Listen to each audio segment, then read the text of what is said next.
What's going on YouTube? This is Darian from Darian Chew Photography, and today what I'm going to run you through is just a little bit of my post-processing, how I go about that with Astro photography and Milky Way photography. So for this example of this video, I'm going to use a shot that I took last weekend up at Mount St. Helens, and I'll tell you what, it was the perfect weather. There was no clouds, no moon whatsoever. The Milky Way was just in the right position around midnight, so it wasn't out too late. I didn't have to stay up till 4 in the morning, but yeah, it was a lot of fun taking the photo. So here is the final image of what we're going to create today and what I'm going to show you in this video. But check this out. So I want to give you a little bit of a background on this particular photo, because the way I went about it was I actually combined two different exposures to capture this picture. So if you see here on the screen, the final product is actually a composition of these two images here and here. So check this out. This was the original photo that I took that I wanted to capture the Milky Way from, and I did this with a 15-second exposure at f1.4 with a 35mm prime lens and at ISO 5000. Now I had to get a short enough exposure time so that it wouldn't capture any motion blur or any motion or lines moving with the stars. And if you look kind of closely here, you can kind of see almost a little bit of movement there, which isn't too bad. Fully zoomed out, it's really not noticeable at all. But so I wanted to show you another thing too. If you check this out here, I can actually turn the shadows up to where you can start to see the foreground, and you know, that's not too bad. I feel like it's lit decently enough for what we're trying to do for this image. But if you zoom in here, you can definitely see it's grainy, it's a little noisy, it's not really, you know, best of quality. And what I can do, you know, I can do some some denoising and try and get that to go away, but what that's going to cause is for the image to soften up, and you definitely do not want that in a picture that has a lot of stars. Let me show you what will happen when you do that.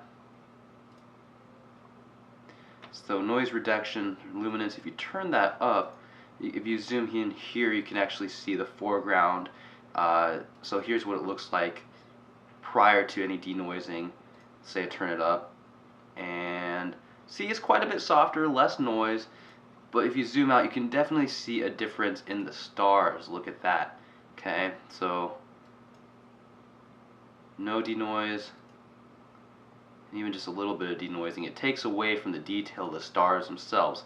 So I'm not going to do any denoising here. What I did to combat that issue was creating this second exposure here, which is actually, if you look here at the metadata, I took this at, okay, it says 1,217 seconds, which translates into 20 minutes at ISO 50. Now, what you can see in the difference here is, yes, there are these longer lines for the stars. Yes, I have some star trails going on there. That looks kind of cool, right? But that's not the final look we're going for. The reason I did this was for the foreground. So if you take a look here, I can actually turn the shadows up, and you can see a lot less noise. It's much cleaner, it's much crisper. You don't get that grain, that ugly sandy look to it. So what we're going to start off with here is by taking these two images, we're going to select both of them. So control click on both of those images, right click, we're going to go edit in, we're going to open them as layers in Photoshop. Alright, so as you can see here, we have both of these pictures layered on top of each other in Photoshop, and what I'm actually going to do is I'm going to take this bottom image here, the one that's a 20-minute exposure, and I'm going to set it on top of the Milky Way photo. So the first step that we're going to take here in Photoshop, after I have the longer exposure on top, is I'm going to go ahead and select both images, go to Edit, and then go down to Auto Align Layers. And so because the way I had this image set up, where I had the tripod set in the same exact spot, it enabled me to pretty much capture the same exact framing. But if you actually go back here, I'll show you, if you go back and zoom in here, you can actually see it's not exactly perfect. I don't know if you can tell in the video, but it's just ever so slightly off.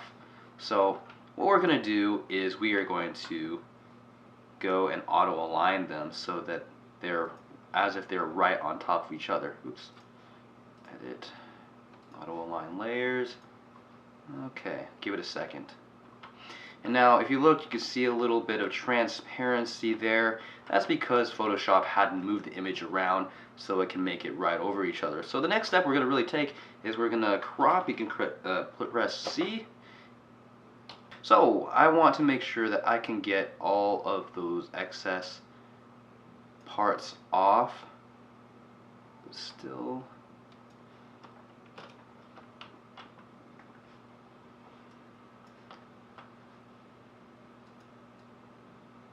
there we go. I think that should do it. I'm going to take this down just a notch just in case. Just in case. Run that.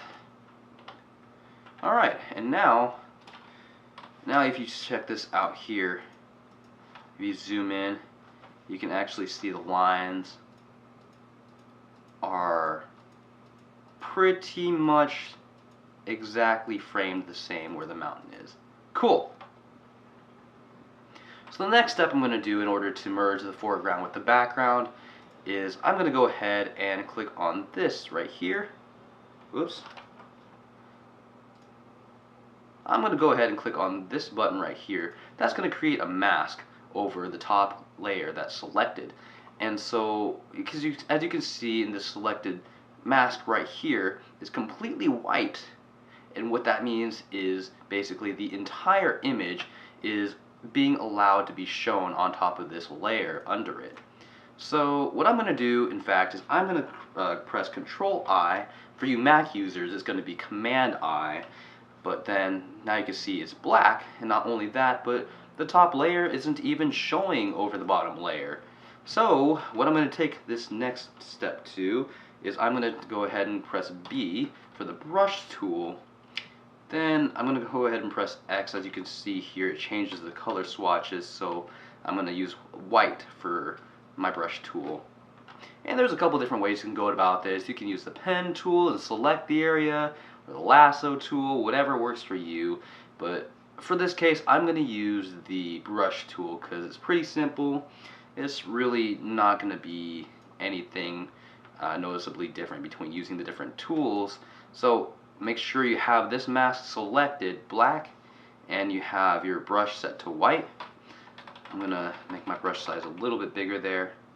And then I'm just going to brush over the mountain area and the whole foreground.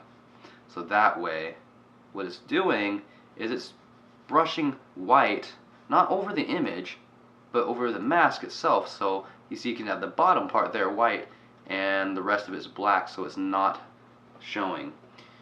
Now I'm gonna zoom in a little finer detail here. As you can see, some of the sky. Oops. Control Z. Control Z is my best friend sometimes. X is to invert the colors. So I'm gonna go and undo some of this excess masking, just bit by bit here.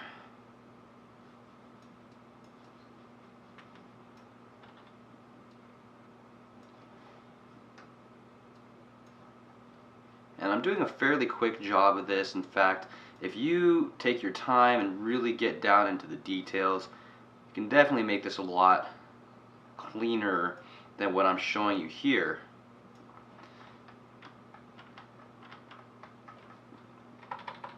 Get rid of this line. So now we have those images blended together, but as you can see, it doesn't seem like the foreground was nearly as lit as the underlying layers image's foreground was. So I'm actually going to edit this a little bit more back in Lightroom. So I'm going to go ahead and Control Save. And that should reopen up a new one here in Lightroom. That's the image that we just saved from Photoshop. And let's go ahead and bring the shadows up just a smidge. Not too much. I like that where that's at. We do want the foreground to be slightly darker than the background where the stars are, just because I think for the purpose of this image, we want the stars to be the primary subject of the image. So I'm going to go ahead and change the color temperature here a little bit. I tend to like it when the stars and the sky looks a little bit more on the cooler blue side. That way you can actually see like, oh, okay, well, yeah, if you look at the night sky, it looks kind of black, maybe dark blue, right?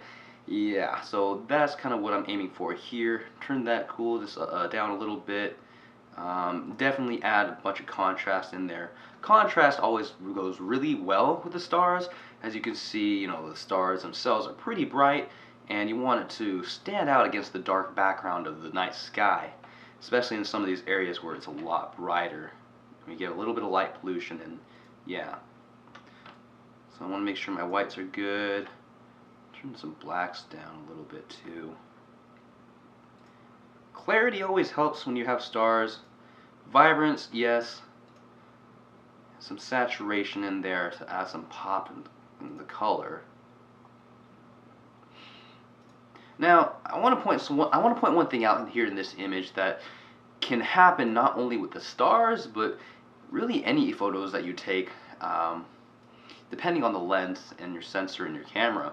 As you can see, there's some bluish, purplish glow around some of these stars, which is not exactly what we wanted to capture. The stars look pretty white in the sky, right?